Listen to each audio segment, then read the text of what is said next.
Good morning student. आज जो हम चैप्टर शुरू करने जा रहे हैं वो है डिसोल्यूशन ऑफ पार्टनरशिप फर्म। ये इसकी पहली क्लास है, डिसोल्यूशन ऑफ पार्टनरशिप फर्म। हालांकि ये चैप्टर आपने 12th क्लास में भी पढ़ा था, लेकिन 12th क्लास में आपने सिर्फ इसका थोड़ा सा बेसिक पढ़ा था। ये समझ लो जितना ये चैप्टर है उसका सिर्फ 20% आपने 12th क्लास में पढ़ा था। 80% अब हम नया पढ़ेंगे इस चैप्टर में। लेकिन मैं अज्यूम करके चल रही हूँ कि आपको 12th क्लास का नहीं आता है, तो मैं एक बार 1 या 2 क्लास 12th के रिवीजन के लिए निकालूंगी और फिर उसके बाद हम अपना आगे अपने इस चैप्टर को आगे प्रोसेस करेंगे। क्लियर हो गया आपको?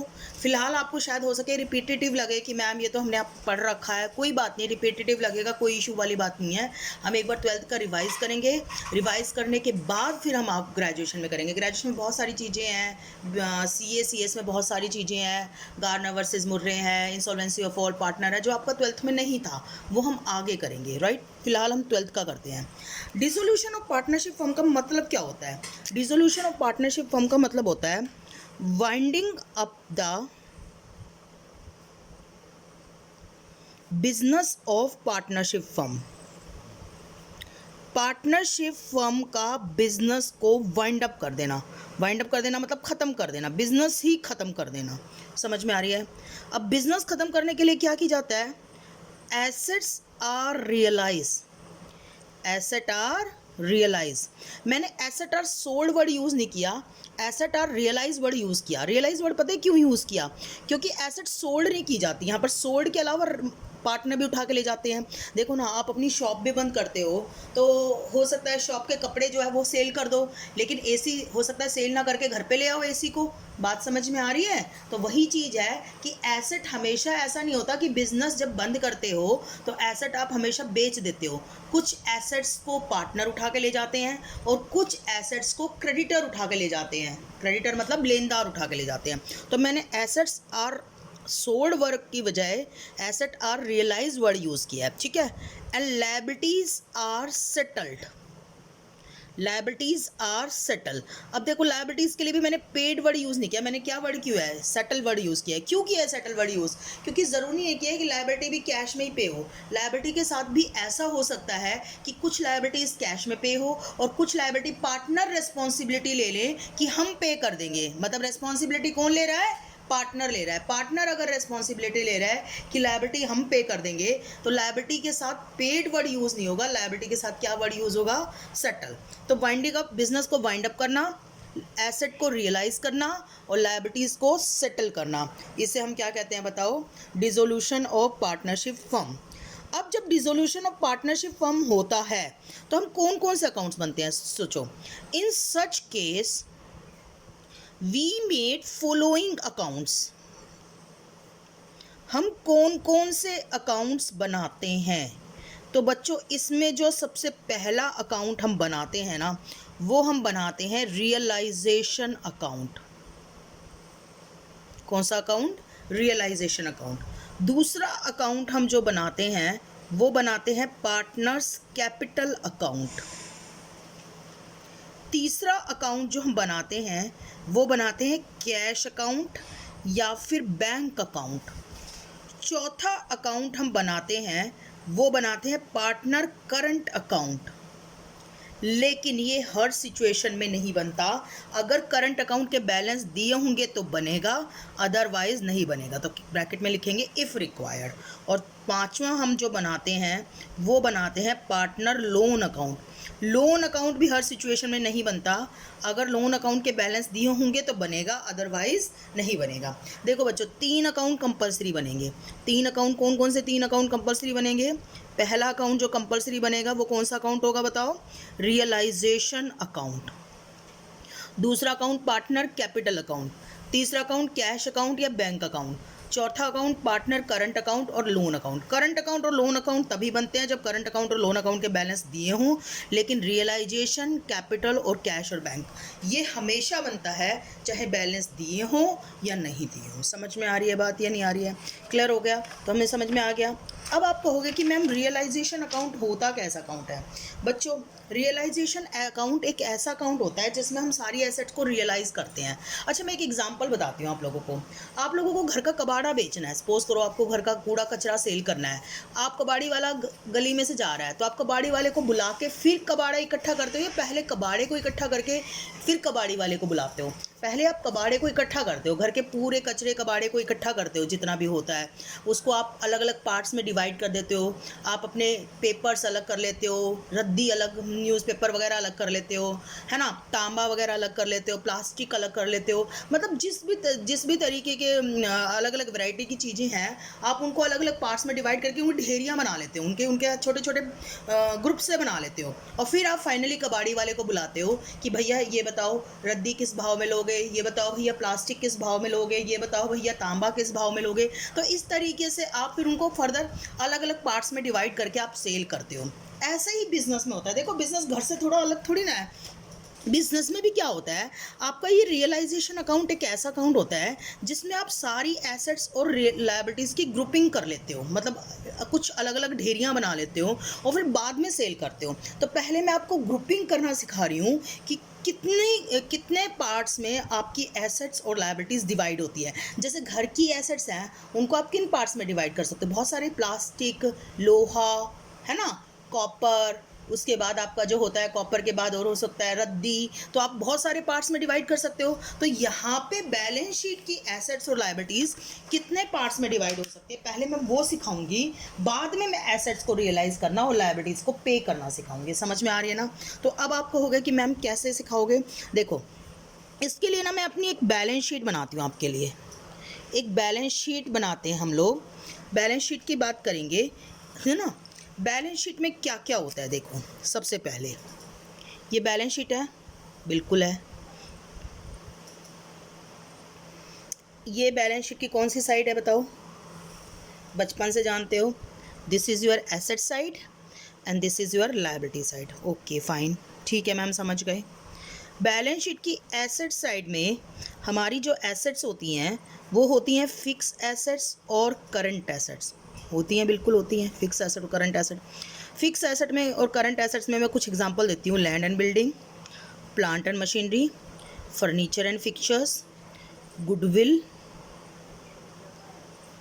है ना, व्हीकल्स, इन्वेस्टमेंट्स। और करंट एसेट्स में हो सकता है आपका डेटर्स, और क्या हो सकता है? अच्छा, फिक्स एसेट में एक एसेट और होती है जॉइंट लाइफ पॉलिसी। ये पार्टनर ने पॉलिसी करा रखी है अपनी इकट्ठी। जॉइंट लाइफ पॉलिसी का मतलब होता है तीनों पार्टनर ने इकट्ठी पॉलिसी ले रखी है। किसी भी पार्टनर की डेथ हुई या फर्म छोड़ के गया तो फर्म पैसा देगी, मतलब कंपनी, इंश्योरेंस कंपनी पैसा देगी पार्टनरशिप फर्म को। मैं दोबारा रिपीट करती हूँ, जॉइंट लाइफ पॉलिसी ऐसी होती है जो दो या दो से ज़्यादा लोग इकट्ठी पॉलिसी लेते हैं। तो अगर मान लिया किसी पार्टनरशिप फर्म में 4 पार्टनर हैं, तो चारों पार्टनर इकट्ठी पॉलिसी ले लेते हैं।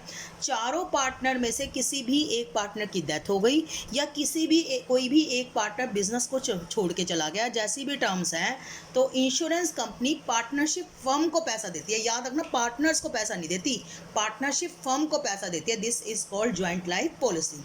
एक तो होती है लाइफ पॉलिसी, इसमें क्या है, सभी पार्टनर ने अपनी अलग अलग ले रखी है। और जॉइंट लाइफ पॉलिसी क्या होती है कि चारों पार्टनर ने इकट्ठी ले रखी है। अगर किसी भी पार्टनर की डेथ हो गई या किसी भी पार्टनर की कोई फर्म छोड़ के चला गया, तो इंश्योरेंस कंपनी जो है वो पैसा देगी। वो पैसा किसको देगी बताओ?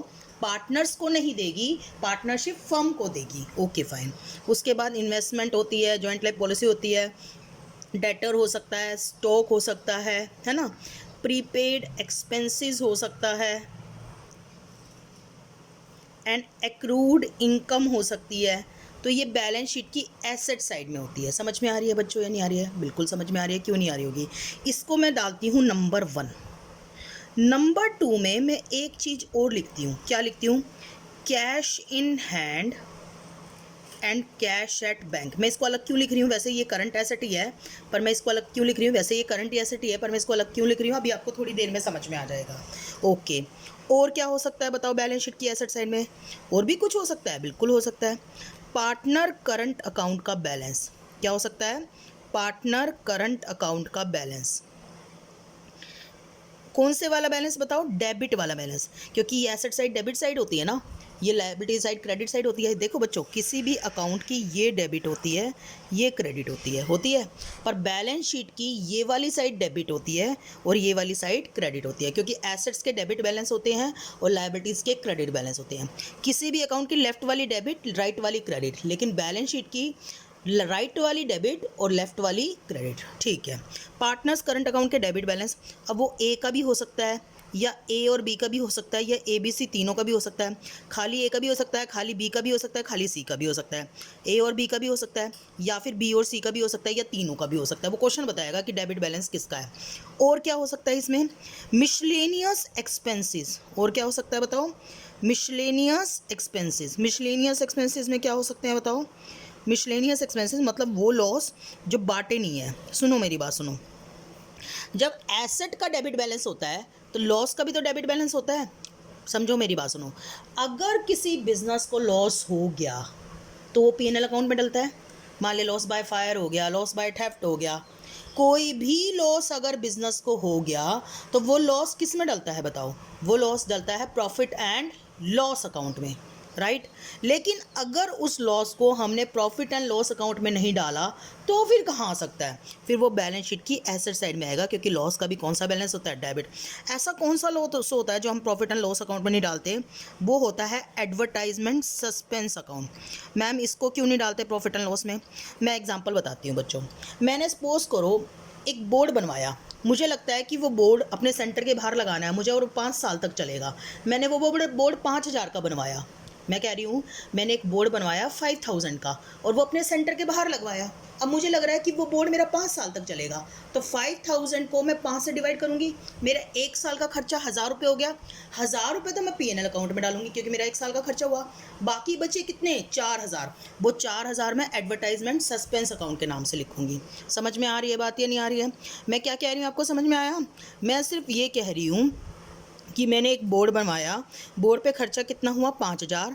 5 साल तक वो बोर्ड चलेगा, 5 साल में 1 साल का खर्चा होगा 1,000, वो मैंने पीएनएल अकाउंट में डाल दिया।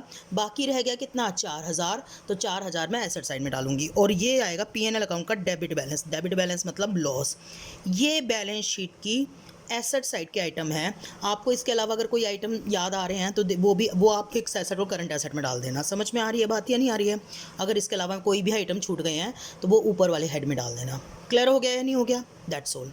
अब आ जाओ लायबिलिटी साइड में। बच्चों लायबिलिटी साइड में जो पहली लायबिलिटी होती है ना, वो होती है आउटसाइड लायबिलिटी, मतलब बाहर वालों के कर्जे जो बाहर वालों को देना है बिजनेस ने। अब आउटसाइड लायबिलिटी की हेडिंग में मैं क्या क्या डालूंगी, देखना ध्यान से क्या क्या डालूंगी। Bank loan, bank overdraft, bank के लिए लंबे समय के लिए लोन उठा लो तो बैंक लोन, थोड़े समय के लिए कर्जा लो तो बैंक ओवरड्राफ्ट। पार्टनर्स के रिलेटिव का लोन, पार्टनर का रिलेटिव बाहर वाला होता है। पार्टनर तो ओनर है पर उसकी वाइफ तो ओनर नहीं है ना, या अगर लेडी ओनर है तो लेडी तो पार्टनर है लेकिन उसका हस्बैंड तो ओनर नहीं है। तो पार्टनर का रिलेटिव में कोई भी हो सकता है, हस्बैंड भी हो सकता है, वाइफ भी हो सकती है, ब्रदर भी हो सकता है, कोई भी हो सकता है। पार्टनर का रिलेटिव लोन। और क्या हो सकते हैं? कौन हो सकते हैं बाहर वाले? क्रेडिटर, बिल्स पेबल, है ना। और कौन हो सकते हैं बाहर वालों में बताओ? Gratuity fund. अच्छा, ग्रेजुटी का पैसा इम्प्लॉयज़ को देना होता है जब इम्प्लॉय रिटायर होके जाएगा। प्रोविडेंट फंड, और एम्प्लॉयज़ भी बाहर वाले ही होते हैं।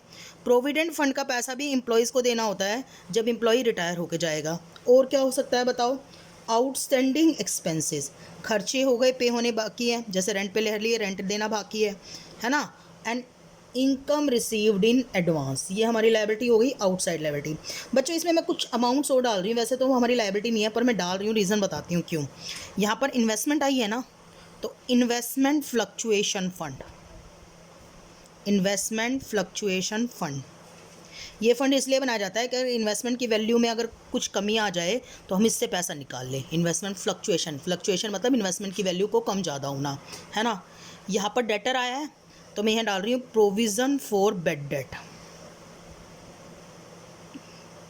आप समझ में आ रहा है इन्वेस्टमेंट फ्लक्चुएशन फंड क्यों डाला? क्योंकि यहाँ पर इन्वेस्टमेंट है, डेटर है, इसलिए provision for bad debt.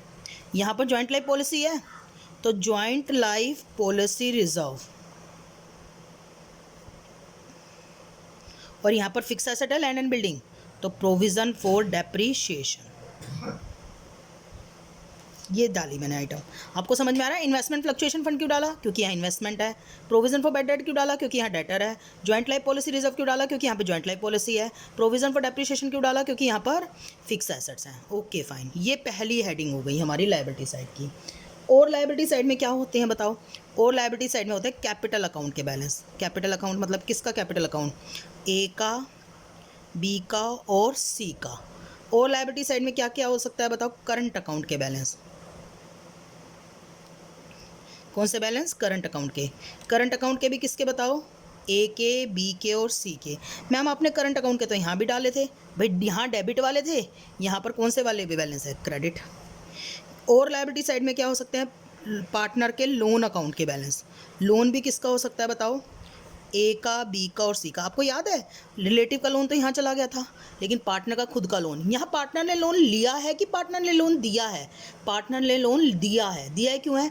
Balance sheet बन रही है फर्म के लिए, और पार्टनर ने लोन दिया है तभी तो फर्म के लिए लायबिलिटी है।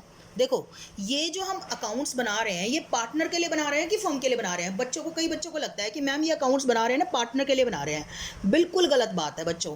ये अकाउंट्स पार्टनरशिप फर्म की बुक्स में से बन रहे हैं, तो अगर पार्टनरशिप फर्म की बुक में बन रहे हैं तो ये अकाउंट पार्टनरशिप फर्म के पॉइंट ऑफ व्यू से बन रहे हैं, ना कि पार्टनर्स के पॉइंट ऑफ व्यू से हो रहे हैं। समझ में आ रही है ना? यहाँ जितने भी अकाउंट्स बनाएंगे हम पार्टनर का पॉइंट ऑफ व्यू नहीं देखेंगे, पार्टनरशिप फर्म का पॉइंट ऑफ व्यू देखेंगे। समझो ना, मेरी बात सुनो। राम ने शाम को माल बेचा, तो राम की बुक में एंट्री होती है तो राम के पॉइंट ऑफ व्यू से होती है, और शाम की बुक में एंट्री होती है तो शाम के पॉइंट ऑफ व्यू से होती है। तो पार्टनरशिप फर्म और पार्टनर्स के बीच में जो लेन देन है, तो अकाउंट किसकी बुक में बन रहे हैं? पार्टनरशिप फर्म की बुक में बन रहे हैं ना। तो पार्टनरशिप फर्म की बुक में बन रहे हैं तो पार्टनरशिप फर्म की बुक पॉइंट ऑफ व्यू से ही एंट्रियां जाएंगी। समझ में आ रही है ना? तो लोन किसने किसको दिया है? ये लोन दिया है पार्टनर ने फर्म को, तभी फर्म की ये लायबिलिटी है। और पांचवा क्या आता है यहाँ पे? रिजर्व। रिजर्व मतलब अनडिस्ट्रीब्यूटेड प्रॉफिट। रिजर्व, रिजर्व मतलब general reserve, reserve fund, PNL account का क्रेडिट बैलेंस। एक चीज़ और आती है इसमें, वर्कमैन कंपनसेशन रिजर्व, लेकिन हम उसकी बात अलग करेंगे। ये बात समझ में आई?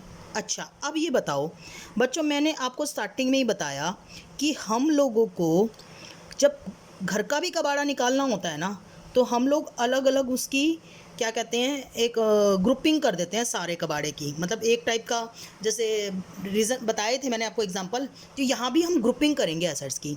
मुझे बताओ, कैश इन हैंड और कैश एट बैंक, इसकी ग्रुपिंग किस में करेंगे? कैश अकाउंट में या बैंक अकाउंट में? करंट अकाउंट के बैलेंस की ग्रुपिंग किस में करेंगे? करंट अकाउंट में। मिसलेनियस एक्सपेंसेस किसके हैं? ये पार्टनर्स के। पार्टनर का लॉस है, तो अगर पार्टनर का लॉस है तो कहाँ जाएगा बताओ? पार्टनर का लोड पार्टनर में बटेगा, तो करंट अकाउंट में बटेगा अगर करंट अकाउंट दिया है तो। और अगर करंट अकाउंट नहीं दिया है तो किस में बटेगा? कैपिटल अकाउंट में बटेगा। समझ में आ रही है ना? कैश कैश अकाउंट में चला गया, करंट अकाउंट में चला गया, है ना? और मिसलेनियस एक्सपेंसेस चूँकि पार्टनर में बस बटता है तो करंट अकाउंट में चला गया, और करंट अकाउंट नहीं दिया है तो कैपिटल अकाउंट में चला गया।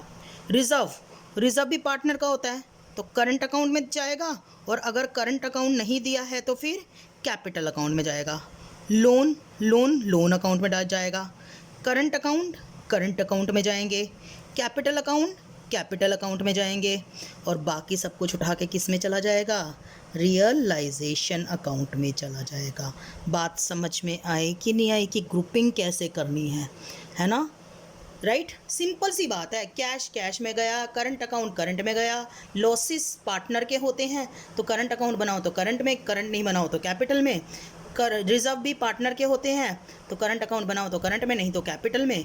लोन का बैलेंस लोन में गया, करंट अकाउंट का करंट में गया, कैपिटल का कैपिटल में गया, और बाकी सब कुछ उठ के रियलाइजेशन में गया।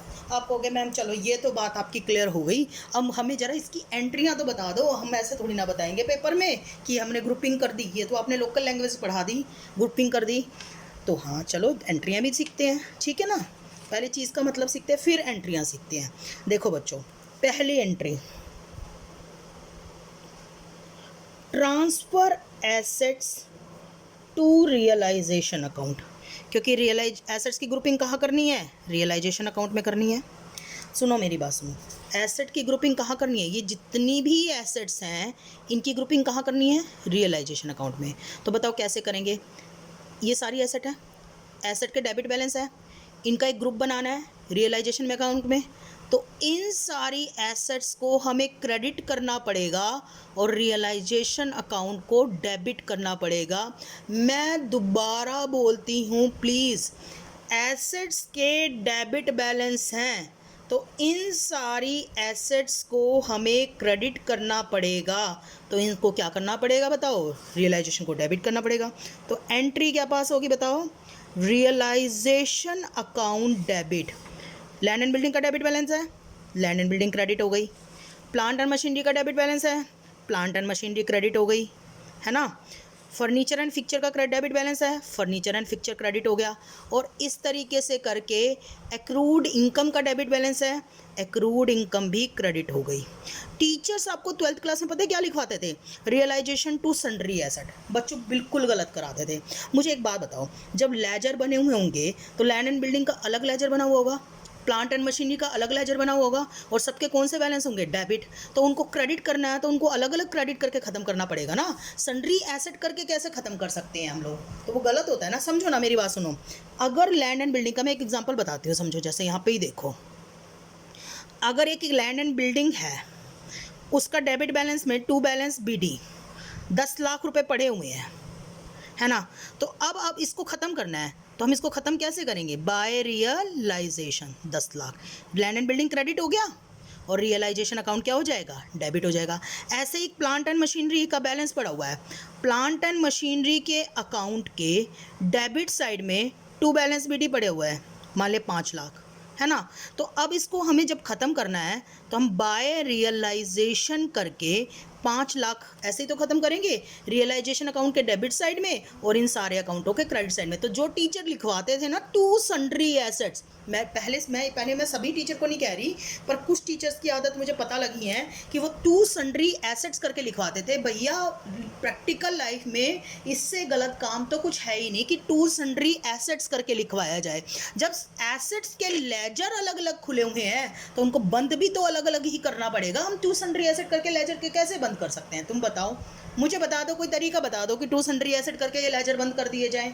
समझ में आ रही है बात या नहीं आ रही है। मैं दोबारा बता रही हूँ, इन सारी एसेट्स के डेबिट बैलेंस हैं तो ये सारी एसेट क्रेडिट कर दी, land and building, plant and machinery, furniture and fixture, goodwill, investment, debtor, joint life policy, stock, prepaid expenses और एक्रूड इनकम, इन सबको क्रेडिट कर दिया। तो रियलाइजेशन अकाउंट को क्या कर दिया, डेबिट कर दिया। समझ में आ रही है बात या नहीं आ रही है, ओके फाइन। बच्चों कैश अकाउंट की हमें ज़रूरत होगी तो इसको बंद करने की ज़रूरत नहीं है, इसको टू बैलेंस BD के नाम से लिखा जाएगा जब हम कैश अकाउंट बनाएंगे। लेट्स सपोज करो हम कैश अकाउंट बना रहे हैं, जो भी कैश अकाउंट बना रहे हैं हम, जो भी यहाँ बना के दिखा दूँ, मान लिया कैश अकाउंट बना रहे हैं तो कैश अकाउंट में यहाँ हम लिखेंगे, मान लिया जो भी बैलेंस दे रखा है to balance BD। Cash account को क्यों बंद करने की ज़रूरत नहीं है, क्योंकि बच्चों अभी ये एसेट बेचनी बाकी है, अभी ये एसेट सिर्फ हमने रियलाइजेशन में डाल के ख़त्म की है, अभी इनको सेल करना बाकी है। और जब सेल होएगी तो कैश भी आएगा, ऐसे लायबिलिटी जब पेड होगी तो कैश जाएगा भी, कैश आना भी है, कैश जाना भी है। तो हम कैश अकाउंट कैसे बंद कर सकते हैं, ऐसे ही हम करंट अकाउंट को भी बंद नहीं करेंगे, करंट अकाउंट को भी टू बैलेंस BD करके लिखेंगे। आप कहोगे मैम करंट अकाउंट को क्यों नहीं बंद करोगे, क्योंकि ये जो एडवर्टाइजमेंट सस्पेंस है, ये PNL अकाउंट है, ये भी तो करंट अकाउंट में जाना है, तो करंट अकाउंट को भी बंद करने की जरूरत नहीं है। करंट अकाउंट कैसे बंद किया जाएगा, कैसे लिखा जाएगा बच्चों, अगर आपको याद हो तो ऐसे, डेबिट बैलेंस है, मान लिया 3 पार्टनर हैं ABC, तो हम उसको टू बैलेंस BD करके लिखेंगे। समझ में आ रही है बात या नहीं आ रही है, जो भी बैलेंस है टू बैलेंस BD।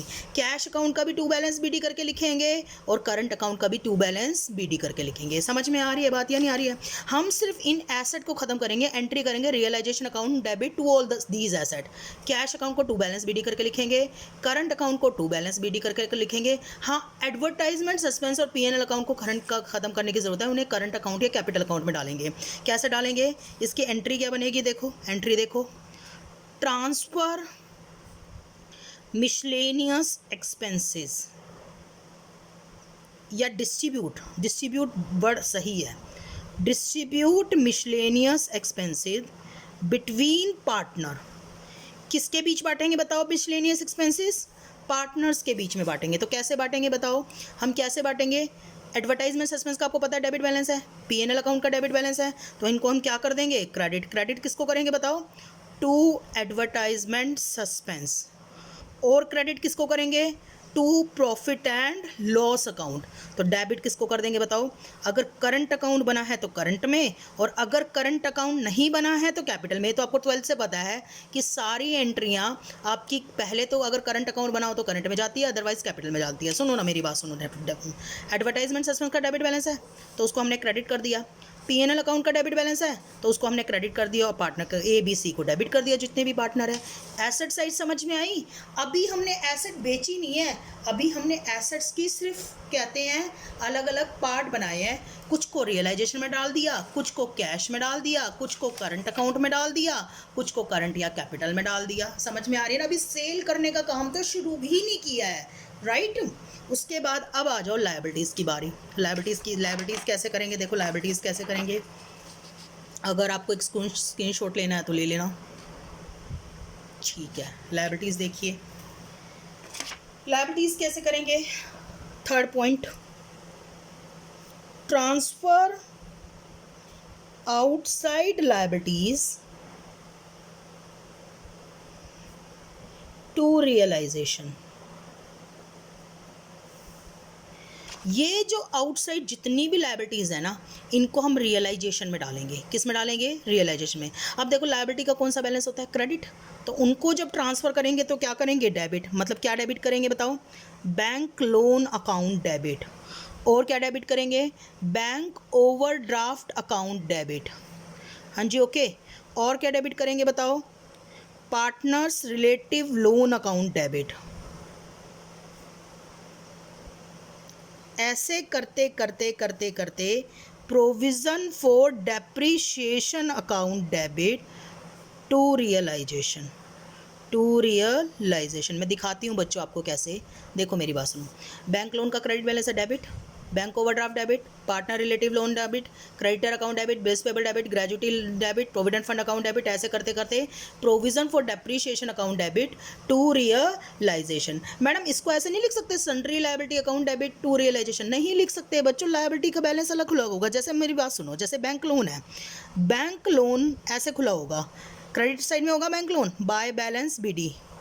जो भी अमाउंट होगी, सपोज करो 5 लाख है बैंक लोन की अमाउंट, मान के चल रहे हैं 5 लाख है। अगर ये 5 लाख बैंक लोन की अमाउंट है तो हमको टू रियलाइजेशन करके इसको अलग से ख़त्म करना पड़ेगा ना, 5 लाख है ना। इसी तरीके से बैंक ओवरड्राफ्ट की अमाउंट है, मान ले बैंक ओवरड्राफ्ट की अमाउंट है बाय बैलेंस BD, मान ले 1 लाख है, तो इसको टू रियलाइजेशन करके 1 लाख अलग से ख़त्म करना पड़ेगा ना। तो हम सन्ड्री लायबिलिटीज़ का इकट्ठा टोटल नहीं कर सकते, हमें सबको अलग अलग ही डेबिट करके टू रियलाइजेशन करना पड़ेगा। समझ में आ रही है बच्चों या नहीं आ रही है? आगे देखिए प्लीज़, कैपिटल अकाउंट देखिए। कैपिटल अकाउंट का बैलेंस किस नाम से लिखा जाएगा? By balance BD। देखो यहाँ पे इस नाम, इधर by balance BD। Credit balance होगा तो डेबिट होगा तो इस साइड, क्रेडिट होगा तो इस साइड। करंट अकाउंट का भी बैलेंस ऐसे ही लिखा जाएगा बाय बैलेंस BD। कैपिटल का कैपिटल में, करंट का करंट में। या ऐसे कैपिटल अकाउंट का फॉर्मेट भी यही होता है, कैपिटल करंट अकाउंट का भी फॉर्मेट यही होता है। तो कैपिटल अकाउंट का क्रेडिट में आता है, करंट अकाउंट का क्रेडिट में भी आ सकता है और डेबिट में भी आ सकता है। तो करंट अकाउंट का क्रेडिट बैलेंस है तो ये भी किस नाम से लिखा जाएगा? By balance BD। Loan account का भी किस नाम से लिखा जाएगा? By balance BD। समझ में आ रही है बात या नहीं आ रही है?